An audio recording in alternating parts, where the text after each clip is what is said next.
What would you do if you were given absolute power over another human being? Would you stay fair? Would you stay kind? Or would power slowly change the way you see others? In 1971, a psychology experiment at Stanford University tried to answer that question. It was designed to last 2 weeks. It ended after only 6 days.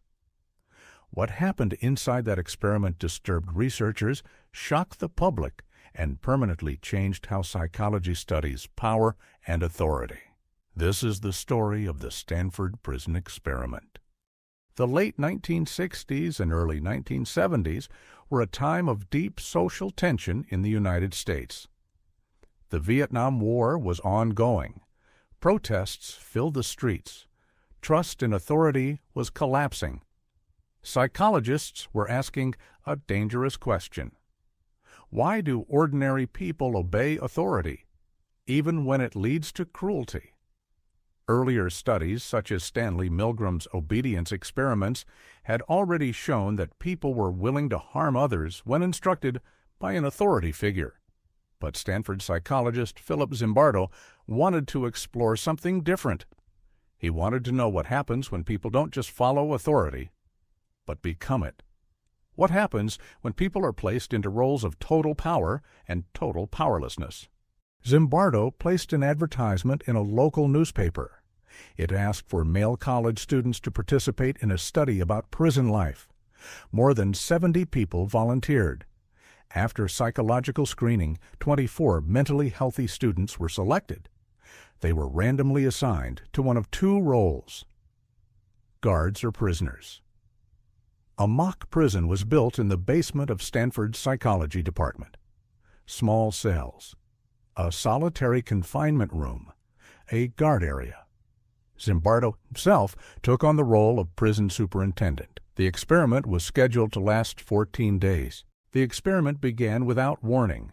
The students assigned to be prisoners were arrested at their homes by real police officers. They were handcuffed, searched, read their rights, and taken to a police station. They were fingerprinted, photographed, and blindfolded.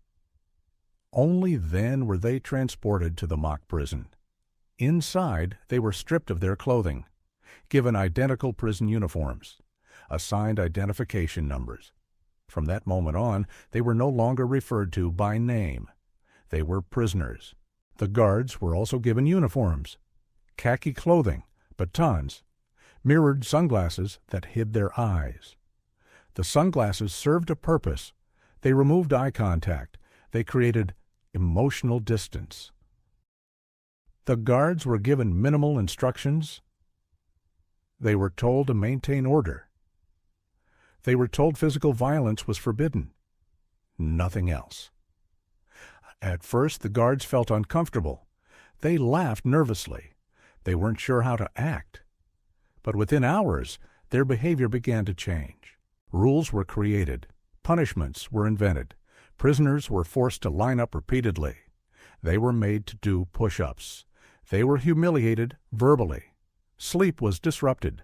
Food was restricted. The guards were not ordered to behave this way. They chose to. Within 48 hours, the atmosphere had shifted completely. The prisoners began to break down. Some rebelled against the guards. They were punished. Others became passive and withdrawn. One prisoner began screaming uncontrollably. He cried, cursed, and begged to be released. At first, researchers believed he was pretending. He wasn't. He was released early after showing signs of severe psychological distress. Other prisoners developed rashes, anxiety, and depression. They began referring to themselves by their numbers, even outside the prison. The role had replaced their identity. Perhaps the most disturbing transformation was not the guards. It was the researcher himself. Philip Zimbardo stopped acting like an observer, and he acted like a prison authority. When a prisoner asked to leave, Zimbardo did not respond as a psychologist. He responded as a superintendent. He told the prisoner he could not quit. The experiment had taken control of everyone involved. The turning point came when an outside psychologist, Christina Maslach, visited the prison. She watched as guards humiliated prisoners. She watched the emotional suffering, and she asked a simple question. How can you allow this to continue? Her reaction forced Zimbardo to confront what had happened. The experiment was terminated on the 6th day. Participants were not fully informed of the risks. Psychological harm was underestimated. Researchers failed to intervene. Later analysis revealed that guards may have been subtly encouraged to act harshly. The study lacked scientific rigor. Today, the experiment is viewed less as proof and more as a warning. So, what does the Stanford Prison Experiment actually teach us? Not that people are inherently evil, but that environments shape behavior.